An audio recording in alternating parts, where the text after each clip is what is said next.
Bloomberg Audio Studios. Podcasts, radio, news.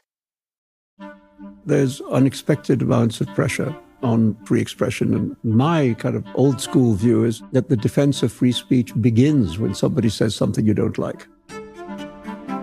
Salman Rushdie, writer, survivor, observer of places he's called home, from India to the United States. I was looking at this book, and you do warn about a lot of things that have become more extreme ever since. As a writer, if you're paying attention, then sometimes you see things coming. And I think that's what I was doing. I was paying attention. From Bloomberg Weekend, this is the Mishal Husain Show. I'm Mishal Husain. It's now more than 3 years since a celebrated author nearly lost his life on a stage at an event in upstate New York. He was stabbed multiple times in an attack that came more than 30 years after death threats over his novel, The Satanic Verses. For the first time since that attack, Salman Rushdie has returned to fiction with a collection of short stories in a new book called The 11th Hour. And yet so often his stories have drawn on real events, real people and places. It's something you'll hear us talk about, not least because, as it happens, I know some of those real people as well as the places. There's a family link between us, a personal connection that makes this particular conversation an unusual one for me. But I hope it helps paint a portrait of a writer who has known great success and the greatest of tests. Life in the spotlight, as well as in the shadows through the years when he was in hiding. And so we discuss politics and protest, free speech and book bans, and the countries he knows best: India, Britain, and the United States. Salman Rushdie, welcome. Thank you. Your new book is your second published since the awful day on that stage in New York where you came close to losing your life. So I feel I really want to start by asking how you're doing. I'm okay, thank you. I'm surprisingly okay. I found that doctors inspecting me were constantly telling me that I shouldn't be so well, as if I was doing something wrong. But no, I've made a pretty good recovery. But it was a hard road. I think that's clear because in your last book, Knife, you write about the life-changing injuries that you've sustained. Yeah, I mean, there were a lot of injuries and they were very close to killing me. So the recovery was, it took a long time. Do you think it changed you that day? I mean, only in certain ways. I mean, I think if you are given an extra lease of life, it makes you see every day as a blessing, every day as a luxury. And it also gives me the sense of, even more than before, don't waste your time. If you've been given some extra time, use it. It's interesting to hear you say the word blessing because you're famously not a man of faith. No, this is an entirely secular blessing. But psychologically, do you feel it comes back to you or have you turned the page? Not anymore. I mean, I think that's a classic symptom of PTSD, is to replay the event. And I mean, I guess there was a bit of that at the beginning. I mean, it's been getting on for 3.5 years now. I think it's long enough to have dealt with it. It seems that you had the instinct to write about it very early on. As you came round and were conscious of your circumstances again, were you thinking in words on the page? No, at first I was thinking I don't want to write about it. Because it was too traumatic? Yeah, I just thought that's the last thing I want to do. And then I understood that it was impossible for me to write anything else until I'd dealt with it. And I just understood that the only way past it was to go through it. And so then I thought, I better write about it. So it was a form of therapy then, that book? Well, it was a form of dealing with it. Yes, I don't like the idea of writing as therapy. I think writing is writing and therapy is therapy. Yeah. But it certainly made me feel ownership, like taking charge of it, rather than simply being a victim lying on the ground bleeding. It became my story that I was telling in my way.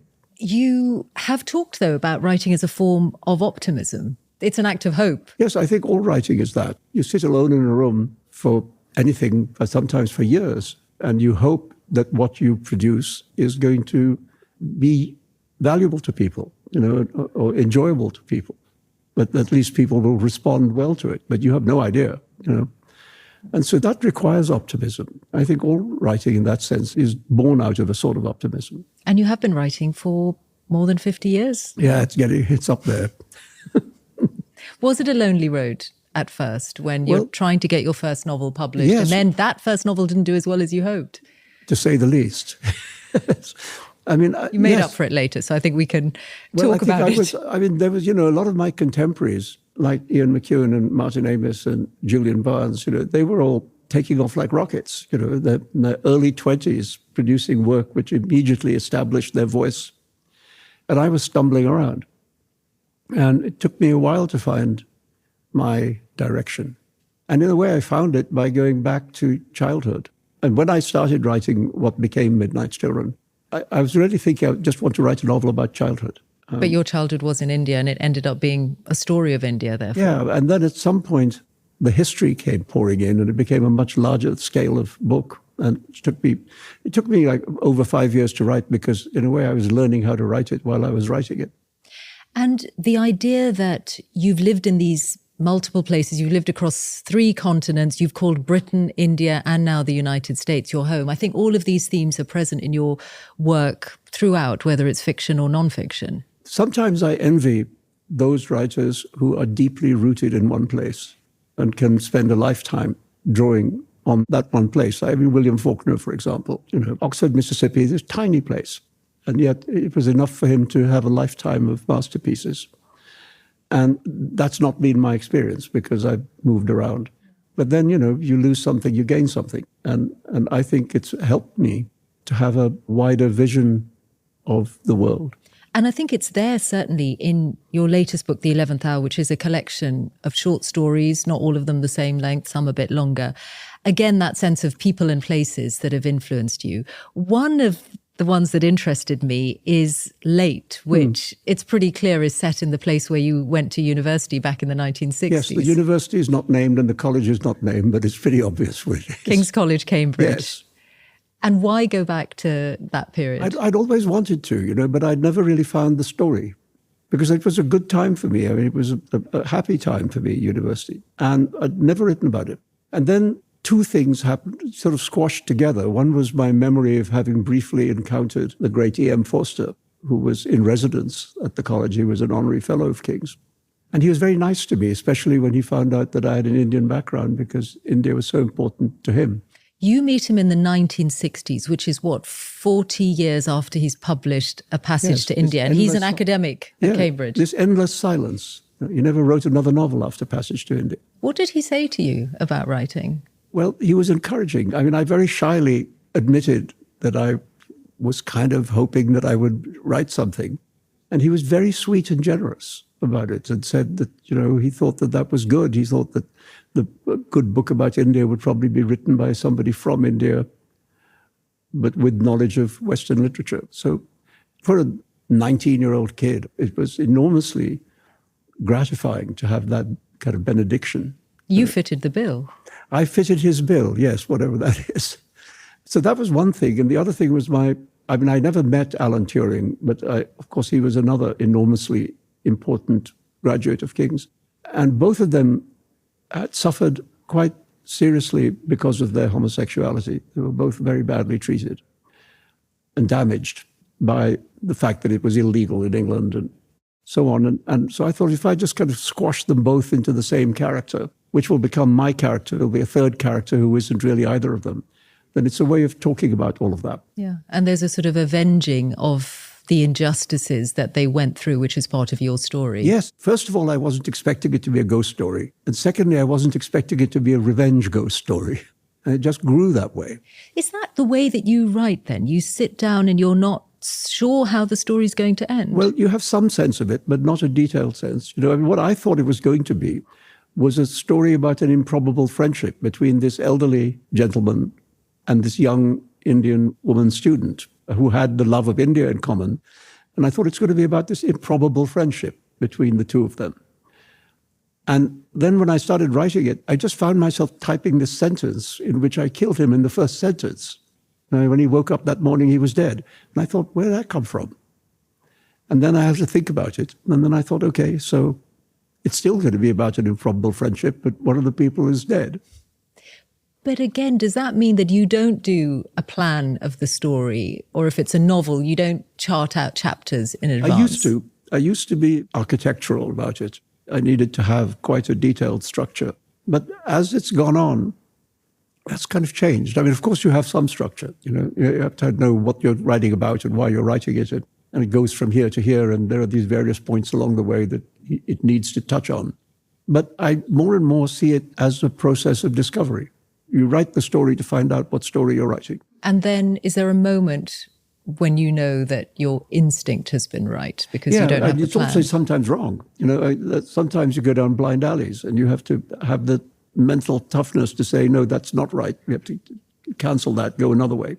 Does that mean dropping a story entirely? Does that mean they're unfinished fragments? Or do you just redo and you make it right? You just redo it. Okay. With an editor or with your own instinct? No, me. I can't show people unfinished work. So what I mean by finished is when I think I can't make it any better. Then I get very interested in editorial input. And how do you respond to an editor saying, you could make this better this way? I'm getting much better at it. But you weren't in the beginning. I wasn't in the beginning. So, we'll take us back to Midnight's Children then. Well, there was the most important editorial contributions, both of which I accepted. There was an extra character. In Midnight's Children, Salim is theoretically telling the story to this person who works in the same pickle factory called Padma. And so it's both an oral narrative and a written narrative. And initially, there was a second audience figure. And people at Jonathan Cape, as it was, who read it, all said, you don't need that second figure. You only need one. And so then eventually I agreed to have a go at removing the second figure. And it proved so easy to remove that it was clear that they were right. But you seem to have struggled with it. Initially, I thought, what are you talking about? And the second thing was there was a moment in the sort of about 2/3 of the way through the novel where the timeline got a bit scrambled, where I jumped forward and then back and then forward again. And basically, Liz Calder, who was my editor, said, just keep the chronology, tell it in sequence. And again, she was right. So I did that. So I did even then accept very important pieces of editorial contribution. And that was the book that was life-changing for you, that made you famous overnight when you won the Booker Prize for it in 1981. I still want to go back in time, though, because saying while you were still at university to E.M. Forster that you wanted to be a writer, I know a bit about the kind of family environment you would have grown up in. Even though we're a generation apart, there's a connection between us. I might as well spell it out now. Your mother and my grandmother were sisters. Yes, and your mother was my first cousin. With whom you spent time in your growing up years when you both spent time in the same family house. Yes. Your grandparents' house. But the reason I'm interested in the writing side of it is that from what I know of that environment, wasn't there an emphasis on being a professional of a different kind, a doctor or a lawyer or an engineer? Yes, my father was not pleased when I said I wanted to write books. But if I remember what he said, what will I tell my friends? And fortunately, he lived long enough for his friends to call him up and congratulate him. But that's not because he, these are literate people who enjoy consuming writing, but it's a question of how you're going to support yourself. Yeah, I mean, writing's not a real job. It's a hobby. So what gave you the courage to think, no, I'm really going to have a go at this? I guess I really wanted to do it, I think if I look back at that young fellow, he had real determination because it took me a long time. I mean, I graduated from Cambridge in 1968 and Midnight Children came out in 1981. So that was almost 13 years of not getting there before I did get there. And I think that determination, retrospectively, I'm quite proud of it. It's either a short time or a long time, depending on the way you look at it. It's a relatively short time for the success you've had subsequently. Well, but everybody else was doing much better than me. So. And you were conscious of that, competitive? Well, I mean, you're aware of what your generation is doing, I think. And then, again, to the environment that shaped you in India, as you're growing up in Bombay in the 1950s, I know your father read you stories, but your mother, my great aunt, who I remember very well, I feel that she and her sisters were also part of an unusual generation where for women of their time, they were thinking about careers, they were not going to be in parda. They were not going to live the same way their mother did. No, they were very open-minded, and brought us up in that way. We were brought up in a very, what I suppose you would call, liberal atmosphere, and very largely secular atmosphere. It wasn't an enormous amount of religion in our house. And that was a tone that was then set for the rest of your life. Did it give you a certain freedom? Yeah, because we didn't, maybe my father would take me to Eid prayers once a year. That was about it. And I didn't understand them. Of course, I don't speak any Arabic. I would just go up and down when he went up and down, and that was what he instructed me to do. But Urdu was your mother tongue? Yes. Actually, as it was mine as well, because I was also spoken to only in Urdu in the first few years of my life. Is it still present in your life in some way? Yeah, I still speak Urdu, yes. What would happen in childhood was that I went to a school which was an English medium school in Bombay, the Cathedral School. So at school we would speak English, but when we got home, my mother would tend to speak to us in Urdu. So we were brought up in that way. And what was the influence of your grandparents' home, which I tried to track down in northern India some years ago, but it had already been pulled down by then? It's been demolished, yeah. But, in Aligarh, which is this university town south of Delhi, they had this rather beautiful old-style Indian courtyard house.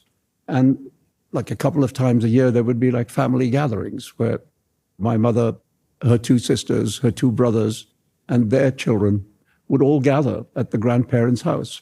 I can remember we would perform little plays. Children would perform little plays for the entertainment of the adults. And we would all sleep on the roof, on charpai beds under mosquito nets. And it was kind of rather magical, that house.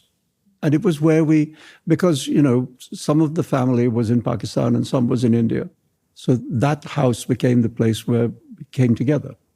And I think also because one of your uncles was in films and his wife was an actor and a dancer, this sort of sense of culture and performance and art of different kinds is part of your life. Yes, well, my uncle Hamid, who also lived in Bombay as we did, had this apartment on Marine Drive, which I remember with great affection because he was like my favorite uncle. He was very booming and funny and affectionate.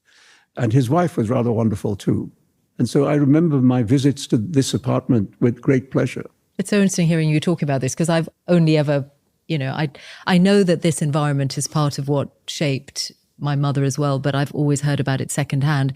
When you set out to write Midnight's Children, I know by that stage you hadn't been to Bombay or to India for a long time. So I think But I went back. After before. It was... before.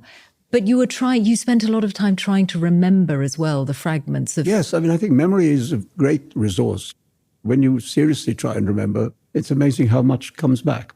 But no, I did. After I published my unsuccessful first novel, I took what little money I'd earned from it and went to India for many months, living and traveling as cheaply as I could in order to kind of get it back in my system, and making notes. And that included, of course, Bombay, but also some parts that I'd never been to, like Benares, for example, which I had in my mind some crude structure of what would become Midnight's Children. And I wanted to go to places that I thought might get into the book. And you stood outside your old childhood home, I think. Yes, and went inside because I actually knew the people to whom my parents had sold the house.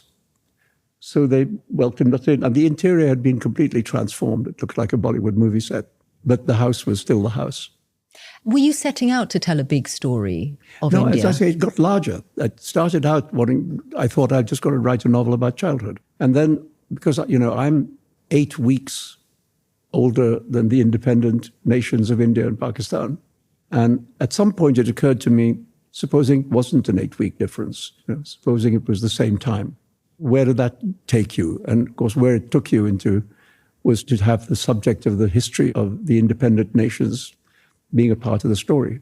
So it became a much, much bigger book. And of course, the family is your own family is deeply affected by this, our family, because I realized as I put the chronology together in my head that your mother, with you as a newborn, is in Bombay and her two sisters are sort of trying to get from Simla to Delhi and eventually to Pakistan. So you're born at a time of tremendous rupture of different kinds. Yes, and like many Indian Muslim families, the family was more or less cut in half. So my mother and my Uncle Hamid and my Uncle Mahmud all stayed in India. And my mother's two sisters were in Pakistan. So, I mean, when we were little children, there were moments when it was easier to travel between India and Pakistan than it is now. There used to be these little boats that went from Bombay to Karachi, not very grand boats, called Sabarmati and Saraswati. And you used to be able to take the boat, because actually Bombay to Karachi is not very far, as the crow flies. It's like a day and a night on a tin pot boat. And so we would go every so often, more to Karachi than to where your family was in Rawalpindi. But so there was more interchange between India and Pakistan at that time. Was India then the home of your childhood, the country of your childhood, effectively then taken away from you when your parents moved to Pakistan in the 60s? Yeah, I mean, I was very cross with them for selling the house in Bombay. Why did they leave India? I never understood it. I mean, they said, amongst other things, that they wanted their daughters to have Muslim husbands, which was very odd given how lacking in religious faith, particularly my father had always been. So I never really got to the bottom of it. And I don't think they were that content after moving to Karachi, because they had a very nice life in Bombay, it puzzles me that they left. And I felt I had to get it back. There was a point after leaving Cambridge and deciding to base myself in London to try and be a writer, that I felt that I was in danger of losing touch. And that's why I went on that long journey of several months.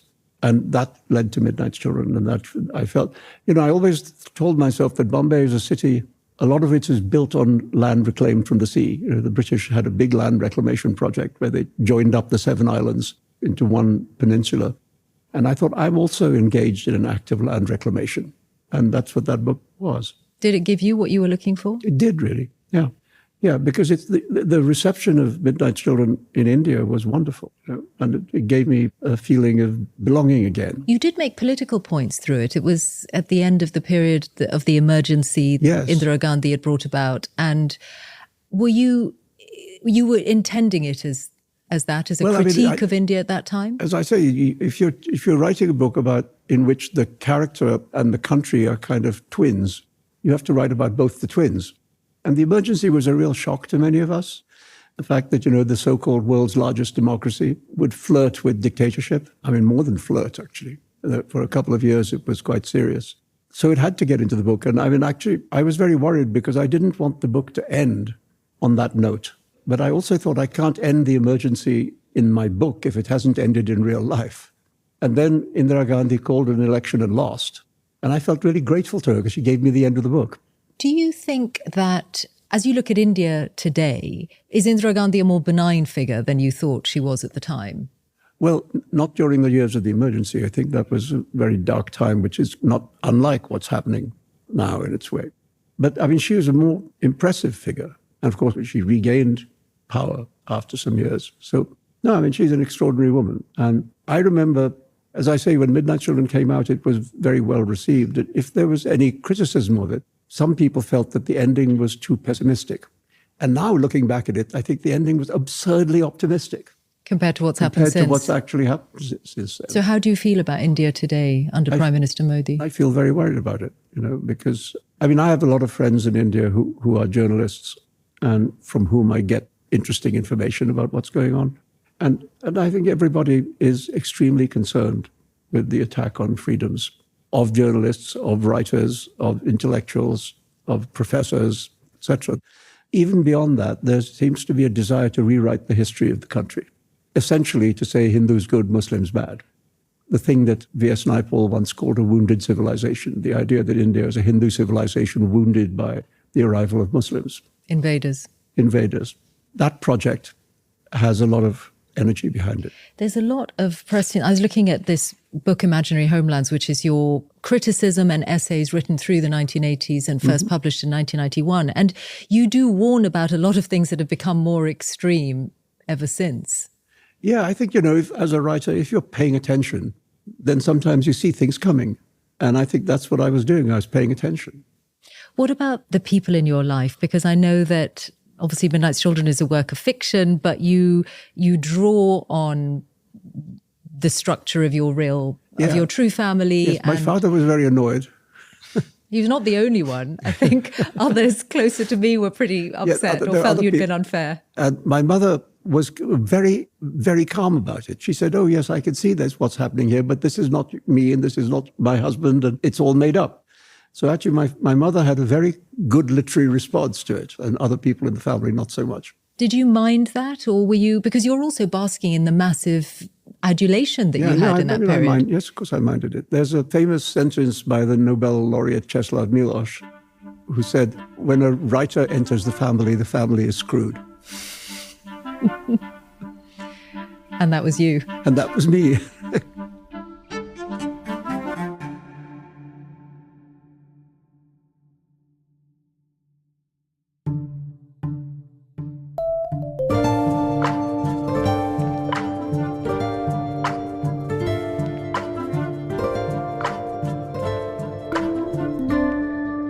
Bombay is there in the 11th Hour as well, particularly in the story, The Musician of Kahani, The Musician of Stories.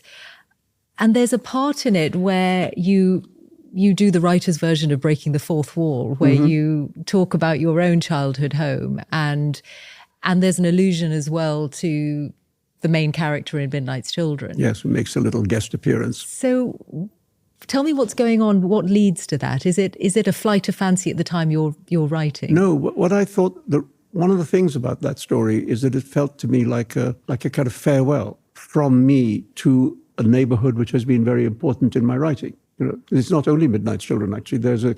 In my novel Quixote, one of the major characters has a backstory in the same neighborhood. Is it bigger than a farewell to the neighborhood that you grew up in? Is it more like a farewell to India? I don't know the answer to that. I'm very reluctant to predict what I'm going to write in the future, because every time I've ever done it, I've been wrong. If I say, oh, I'm never going to write about India again, you might write a 600-page novel about India following. So I don't know, but it felt like a conclusion of a certain concern. And I liked it that I found a story which wasn't about me to tell, but to tell it as a way of saying, that's enough from that place.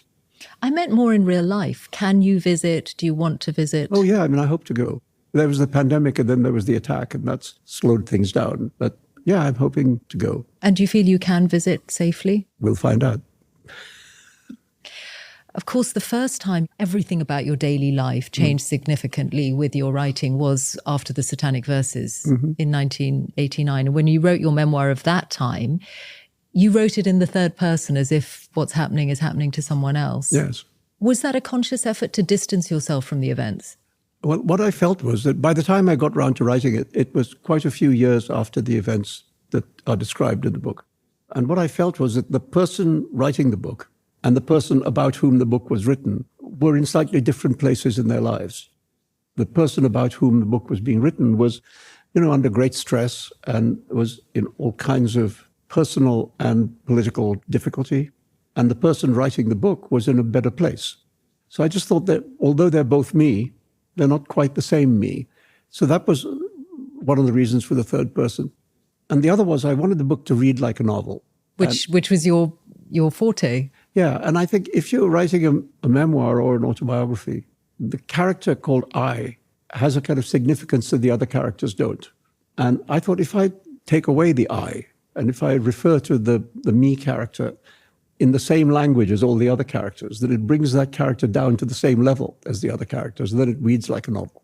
So those were the reasons. But then by the time I got round to writing Knife, that felt very personal. I felt that had to be a first-person book. Yeah. It's interesting to me that so after the time of the fatwa and the fact that your life changes overnight when you have to go into hiding and you're under British police protection, that you're still writing, but you're continuing to write fiction. You're not writing about your real life circumstances. No, but I was keeping a journal, time. Which I've not in my life been a journalist, a journal keeper, unlike some writers I know who are very detailed journal keepers. But just in those years, I thought that these events were so powerful and things moved so rapidly, there was so much going on, that I thought there's no way I'm going to remember this. I'm not going to remember like the dailiness of it. And so I need to keep a record.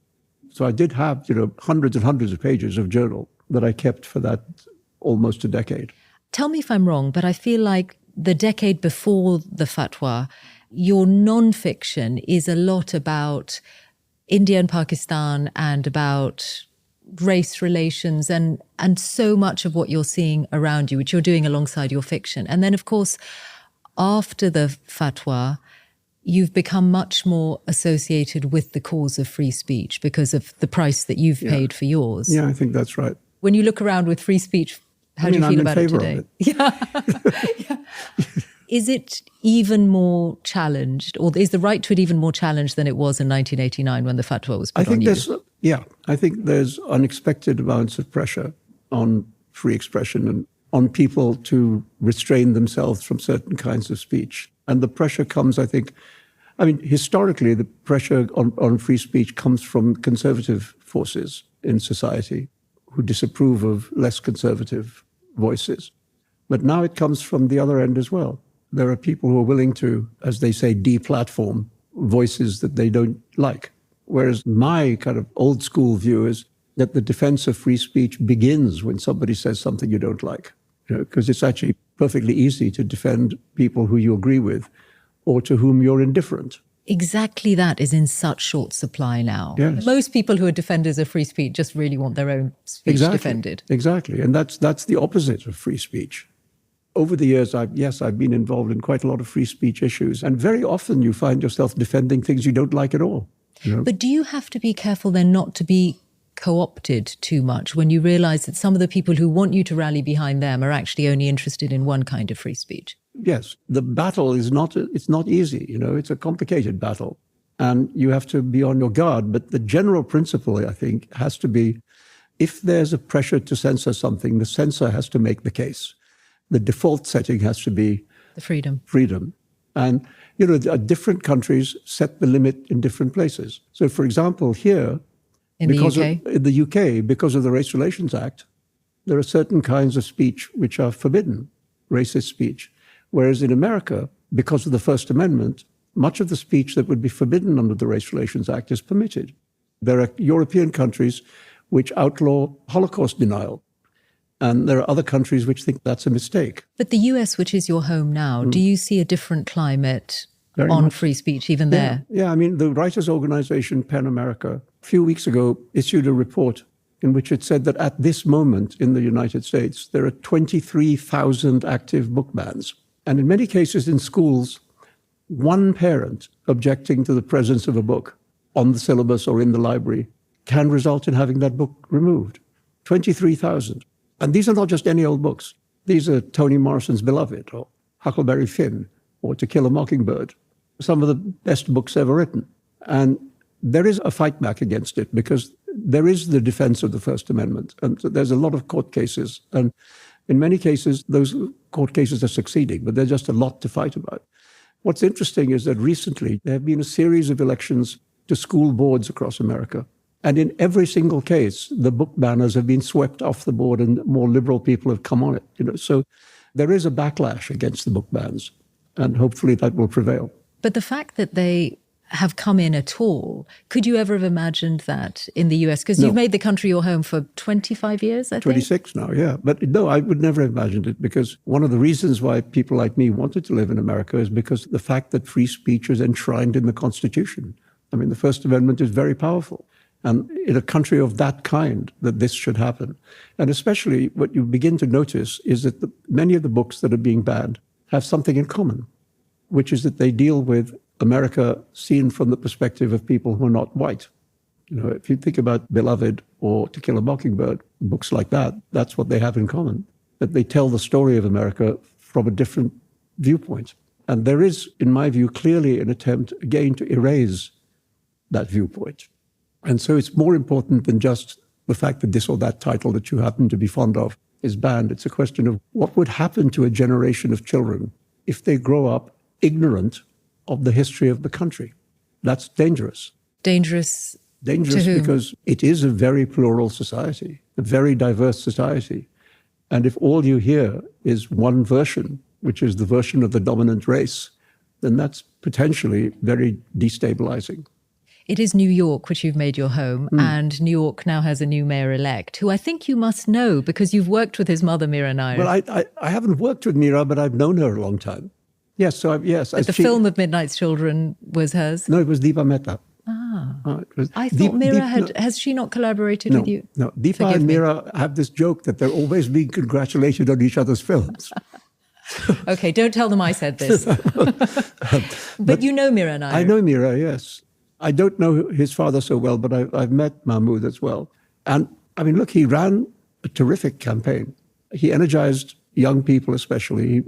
Normally in a New York mayoral election, the percentage of people voting is not that high. It's a very Democrat city. The Democrat always wins, except Giuliani. So normally it's kind of boring. But this was a very energized race. I think it was the highest percentage of turnout since about the 1960s. So he certainly earned it. Yeah. Do you think Zohran Mamdani's success is replicable outside New York City? I don't know. I mean, I think maybe in certain parts of the country, but New York is a very particular place. I mean, I thought what was interesting on the day that he won the election to be mayor was that in two other places, in New Jersey and Virginia, women, Democrat women, much more centrist than Mamdani, also won by very large margins, much larger margins than were expected, double-digit margins. So I thought it's unclear which is the better direction to follow. And maybe you don't have to follow one direction everywhere. Zohran Mamdani did not resile from his support for Palestinian rights, which became an issue for some in that campaign.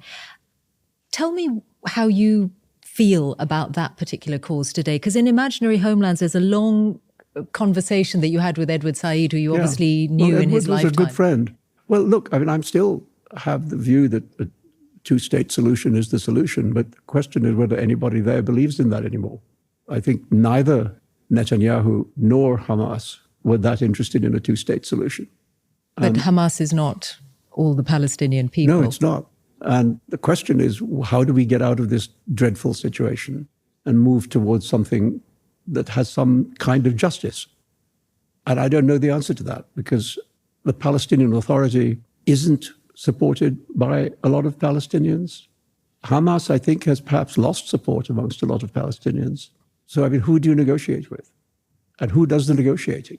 And back to the free speech side, in this country, in the UK, today you can't hold up a sign saying, I support Palestine Action without being arrested. What do you think of essentially making it a terrorist group? I think that's probably a mistake. My view has always been, let voices be heard, especially if I disagree with them. Because I was saying, it's no trick to allow somebody to hold up a placard that you agree with. I mean, I was surprised. The last time I was in England, which was some months ago now, there was this huge demonstration in London of 150,000 people marching against immigration. The Unite the Kingdom rally. Yeah. And I thought, I couldn't believe that that was happening in England. So I think there is a destabilization here as well as in America. So it's a very worrying time. Well, how does that leave you feeling? Because we've talked about India, the United Kingdom and the United States. Similar and you things are happening disquieted by what's happening in all three countries. Yeah, I mean, this book, which deals with all three countries, writing it, I was aware of the fact that there were echoes. They're not exactly the same situation. They all have their local differences. But there are echoes between all three societies of what's going on. I mean, not to my liking. Sometimes the world moves in a direction that's not to your liking. And all you can do is hope that it'll change. In America, there are some small indications that it'll change. And I was saying that in the various votes that there have been recently, there's been an enormous swing away from what one might call Trumpism. And then you yourself, with a book tour for your most recent book, what comes next? Are you writing again, or will you take a breath before your next? No, I'm always happier when I'm writing than when I'm not. Ask anybody who knows me, I'm much better company when I have a book to write. I would hope that the next thing will be a novel. And I have a germ of something that I've started work on, but I really don't know where it's going yet. I think I know what it's about, but I don't know how to do it yet. Does that mean you haven't yet sat down with the empty laptop screen in front of you? I've got some stuff. I've got some pages, but I'm not sure about them. And what is your routine like? Are you disciplined? Is it like, this is my writing time and this is my personal time? Actually, what's happened to me over this, as you say, this half century, is that I've become very disciplined. And now I do it like a job. And I'm not one of those writers who can get up at dawn and work. I'm not very good early in the morning. So I get up in the morning at a sort of ordinary time and I have my coffee and I go to work and I do a day's work. And I am very disciplined now, I think. There's a funny line of when Hemingway was once asked about literary commitment, by which the interviewer meant political commitment. And Hemingway said the only commitment a writer needs is the commitment of the seat of his pants to the seat of his chair. And I think that's very important, sitting down. You can't, there are writers who work standing up, but mostly you sit down. But is any of that more difficult because you have had life-changing injuries? You've lost the sight in one eye. I know you have problems with the other one in your hand. Yeah, it's difficult. I'm clumsier. I make more typing mistakes, etc. Everything is a bit harder, but writing is hard anyway. So it's just a different problem. And how do you cope with the solitude required? The locking yourself away to work, is it? Well, I've got a very nice room to work in, and I shut the door. And come out when you've got to a certain number of words. And yes, I always give myself an artificially low number of words. That's the cheat. So that you can exceed it. Yes, exactly. So what is the daily total then? Well, if I could get a couple of hundred words done, I would think that's not bad. A page is usually 300 and a bit, 320, something like that. If I can do that, I'm extremely pleased. But, Flaubert used to come down from his study and say he'd had a great day today. He wrote a sentence. So writing is sometimes slow, sometimes quick. With these books, Knife and The 11th Hour, they came out at 1-year intervals. For me, that's some kind of a record. Quite often, I've taken 5 years to write a book. So it seems I'm getting faster in my old age. Salman Rushdie, good luck with the next one. Thank you. And that's the Mishal Husain Show for this week. If you subscribe, you'll know as soon as a new episode hits the feed. And to everyone who's rated us here or left comments, thank you. We also have an email. It's mishalshow@bloomberg.net. You can watch these conversations on YouTube and Bloomberg TV. And the text version, with my notes for added context, are at bloomberg.com/weekend. The show's producers are Jessica Beck and Chris Martlew. The executive producer is Louisa Lewis. Our sound engineer is Richard Ward. Video editing, Toby Babalola and Evando Thompson. Social media, Alex Morgan. Music by Bart Warshaw.